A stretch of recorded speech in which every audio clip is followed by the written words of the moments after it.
Mi suegra es demasiado devota. Mientras yo no estaba, ella obligó a mi hija a beber agua bendita que ya se había puesto verde. Debido a su fe, perdí a mi hija, y ella me culpó porque no soy creyente. Nunca pensé que mi vida se convertiría en un drama surrealista, pero mi suegra Irina logró cambiar eso. Es una mujer de edad avanzada pero llena de energía, especialmente cuando se trata de religión. Siempre ha sido un pilar en su iglesia y, desafortunadamente, esa pasión no conoce límites. Desde que la conocí por primera vez, supe que era especial. En nuestro primer encuentro, me regaló un icono, lo que ya insinuaba su profunda religiosidad. Agradecí cortésmente, pero eso fue solo el comienzo. En nuestra primera cena juntas, recitó una oración tan alta y emocionalmente que incluso el perro del vecino empezó a aullar. Mi primer pensamiento fue, bueno, esto será interesante. Pero no sabía lo interesante que se pondría todo. Mi esposo Mark es el único hijo de Irina y ella literalmente lo adora. Mark siempre ha tratado de complacer a su madre, lo que complicaba aún más mi situación.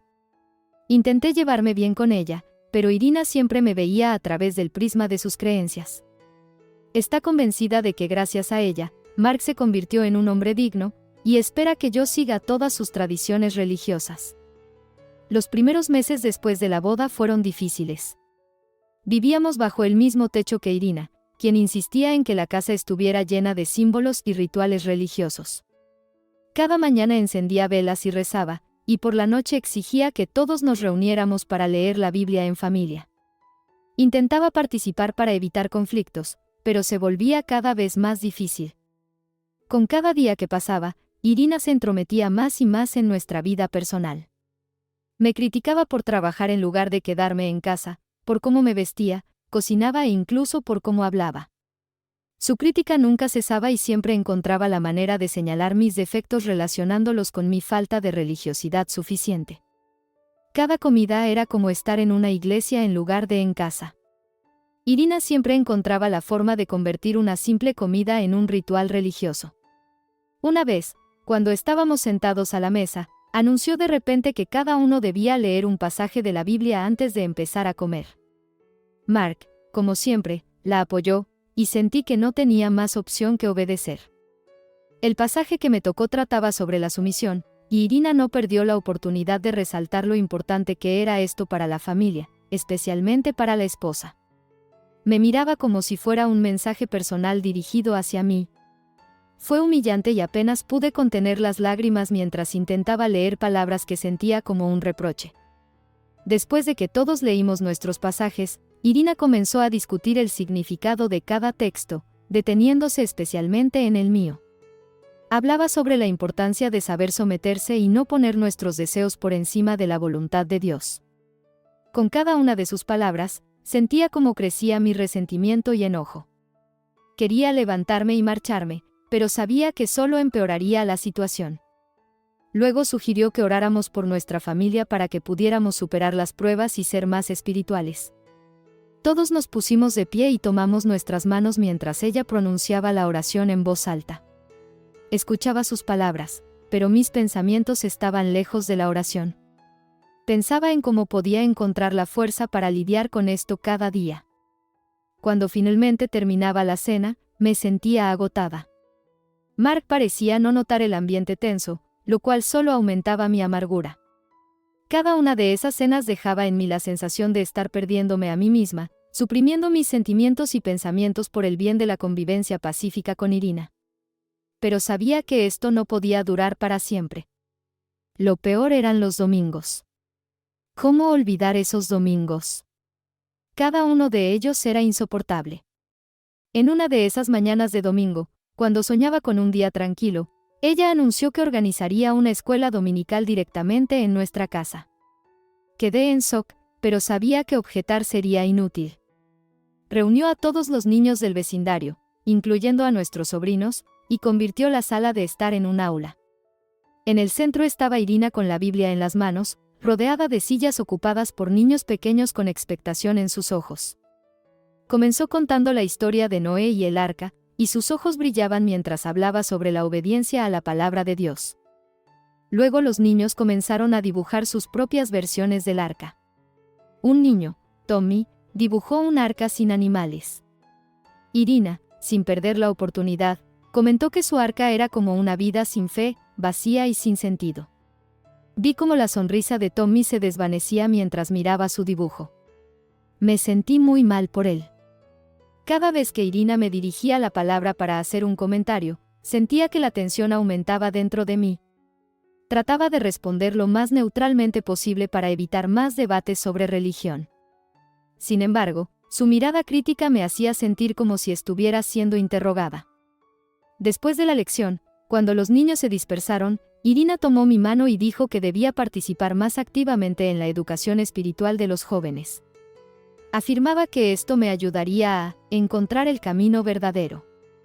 En ese momento solo asentí, pero por dentro estaba hirviendo de indignación. No entendía por qué debía seguir el camino que ella había elegido por mí. Estas terribles reuniones de domingo me agotaban completamente. Y el domingo era mi día libre principal, que estaba obligada a dedicar al enriquecimiento espiritual. Llegaba al trabajo los lunes sintiéndome cansada tanto por no haber descansado el domingo como aliviada de poder estar en paz y en silencio al menos en el trabajo. ¿Y qué decir de la Pascua? La Pascua debería ser un momento de alegría y renacimiento, pero para mí se convirtió en una pesadilla. Irina siempre tomaba muy en serio esta festividad, y cada año organizaba horas y horas de oraciones y rituales que supuestamente nos purificarían y nos acercarían a Dios. Ese año fue particularmente difícil. Irina decidió que todos debíamos seguir estrictamente el gran ayuno, que incluía abstenernos completamente de carne y lácteos. Mark y yo ya habíamos intentado explicarle suavemente que debido a mi salud debía seguir una dieta especial, pero ella ignoraba nuestras razones. Decía que el verdadero sacrificio requería pruebas, y que mis necesidades físicas eran una prueba de mi fuerza espiritual. En la mañana de Pascua, nos hizo levantarnos al amanecer para participar en un servicio de oración. Recuerdo pararnos en el frío frente a la iglesia mientras ella rezaba tan fuerte y apasionadamente que parecía estar hablando directamente con el cielo. Después del servicio, organizó una reunión en casa donde debíamos compartir nuestras reflexiones sobre el significado de la Pascua. Cuando llegó mi turno, ella insistió en que hablara sobre mi despertar espiritual. Pero, ¿qué podía decir? Mi corazón estaba lleno de resentimiento y cansancio por su presión. Hablé sobre la importancia de la familia y el apoyo, insinuando que el despertar espiritual no llega por coerción. Irina simplemente me miró con enojo. Una vez me enfermé. Al principio pensé que no era nada serio, solo un resfriado. Pero mi estado empeoraba rápidamente, y empecé a sentir una debilidad y dolores reales. En cualquier otra familia, lo primero habría sido llamar al médico, pero no en la nuestra, no con Irina. Ella creía en la idea de la curación por la oración. Dios te está probando, te mostrará el camino a través del sufrimiento, me dijo cuando pedí a Mark que comprara medicina. Mark parecía vacilar, pero no quería contradecir a su madre. Irina comenzó a realizar sesiones de oración sobre mí. Rezaba durante horas, rociándome con agua bendita, leyendo pasajes de la Biblia mientras yacía en el sofá, sufriendo de dolor. Cada día me sentía peor. Irina era implacable. Es una prueba para tu alma. Debes aceptarla, decía cuando intentaba explicar una vez más que necesitaba un médico. Me costaba creer que en esos momentos realmente se preocupara por mí. Mi condición empeoraba, y una noche me di cuenta de que ya no podía soportarlo. Llamé a una ambulancia y fui al hospital. Los médicos dijeron que si me hubiera retrasado un día más, podría haber complicaciones graves. Después de ese incidente, tuve una gran pelea con Mark y Irina. Les expliqué que las oraciones no pueden reemplazar la atención médica y que su negativa a llamar a un médico podría haberme costado la vida. Irina era inflexible, simplemente no tiene suficiente fe, afirmó. Después de ese incidente, las cosas volvieron a la relativa normalidad durante aproximadamente un mes. Parecía que Irina se calmaba y pensé que finalmente la razón había triunfado. Pero no. Un día, al regresar a casa después del trabajo, descubrí que Irina había organizado un nuevo ritual. Todo comenzó cuando anunció que una fuerza maligna había entrado en nuestra casa y que solo una purificación religiosa profunda podría salvarnos a todos. Ni siquiera podía imaginar a qué se refería hasta que vi lo que estaba sucediendo adentro. La puerta de entrada estaba abierta, y Irina, vestida con una bata blanca, estaba de pie con un incensario del que salía humo. Toda la casa estaba cubierta con telas extrañas y había velas en las esquinas. Ella recorría cada habitación murmurando oraciones y rociando agua bendita. Cuando llegó a mi habitación, vi que mis cosas personales, libros e incluso fotos de nuestros seres queridos estaban tirados en el suelo para hacer espacio para la luz. Traté de preguntarle tranquilamente qué la llevó a tomar esa decisión.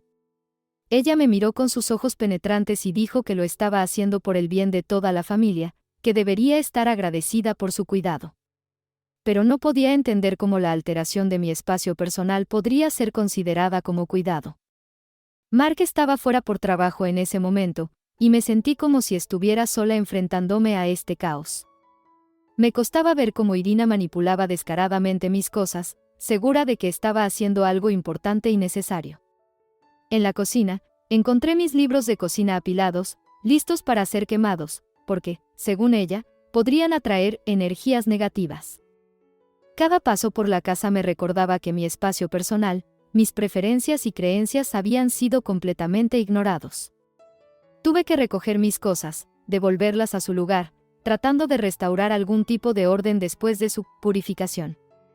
No sé cómo lo logré, pero después de todos esos rituales y purificaciones, Irina de repente centró su atención en mi maternidad. Se tomó la misión de ayudarnos a Mark y a mí a tener un hijo, aunque ya estábamos intentándolo y considerábamos que era nuestro asunto personal. Ella aseguraba que sabía cómo ayudarnos y que todo lo que necesitábamos era un poco de intervención divina. Una noche, cuando Mark estaba en el trabajo, ella vino a mí con una botella de agua bendita. Dijo que era agua especial, bendecida por el sacerdote local, y que me ayudaría a quedar embarazada. Solo necesitaba aplicarla en lugares específicos. Traté de explicarle que Mark y yo preferíamos confiar en la ciencia y la medicina en estos asuntos. Irina, cerrando la puerta en silencio, salió de mi habitación, y no volvimos a hablar de ese tema. Después de años, nació nuestra hija, nuestra pequeña Mía. Ella fue un rayo de luz en nuestras vidas, y me esforcé por protegerla de cualquier adversidad. A medida que crecía, prohibí estrictamente a Irina intervenir en su educación, especialmente en lo que respecta a la religión. Irina podía cuidarla, pero ahí terminaba su papel. Quería que Mía creciera libre de todos los dogmas religiosos que tanto me habían presionado. Un día, Mía se enfermó. Solo era un resfriado común, pero siempre me preocupaba su salud. Irina, como de costumbre, insistía en lo suyo, oraciones, agua bendita y remedios populares. Yo rechacé firmemente, diciendo que solo la trataríamos con métodos comprobados. Pero Irina no se detenía, su fanatismo se volvía agresivo. Ese día, cuando Mía empeoró, corrí a la farmacia por medicinas. Irina se quedó en casa con Mía, y esperaba que simplemente la vigilara. Pero cuando regresé, Mía ya estaba vomitando, su fiebre había subido a 40 grados. Llamé urgentemente a una ambulancia. Los médicos llegaron rápido y la llevaron a la unidad de cuidados intensivos. Más tarde supe que Irina había dado a Mía agua bendita, que había estado en el sótano durante más de un año y que se había puesto verde y turbia. El agua había provocado una grave intoxicación en Mía, y los médicos luchaban por salvar su vida, pero no pudieron hacerlo. Esa pérdida me destrozó. Miraba a Irina, quien aseguraba que todo lo había hecho por las mejores intenciones, y no podía encontrar la fuerza ni para gritarle. Su convicción en la rectitud de sus acciones me asustaba más que cualquier otra cosa. Mía lo era todo para mí, y ahora ya no estaba debido al ciego fanatismo de Irina. No podía creer lo que había sucedido. Todos los días me preguntaba a mí misma por qué no pude proteger a mi hija. Pero Irina no solo no admitió culpa alguna, sino que comenzó a culparme. Decía que todo había sucedido por mis pecados, porque no iba a la iglesia ni creía en Dios. Lo decía con tal convicción que simplemente no podía creerlo. Recuerdo una noche, sentada en la cocina, mirando al vacío, cuando Irina se acercó y me dijo, todo esto es tu culpa. Dios te castigó por tu falta de fe. Si hubieras ido a la iglesia y hubieras rezado, Mía estaría viva. Eso me desquició, empecé a gritar como loca y Mark apenas pudo sacarme de allí. Me fui de la casa, incapaz de soportar más sus acusaciones. Mark se quedó con ella, también estaba destrozado, pero intentaba mantenerse firme por ambos. Cuando regresé, dije que había decidido el divorcio y que presentaría una solicitud contra su madre. Mark está tratando de convencerme de retirar la solicitud. Lo más curioso es que no ha mencionado nada sobre el divorcio. ¿Con quién he estado viviendo toda esta vida?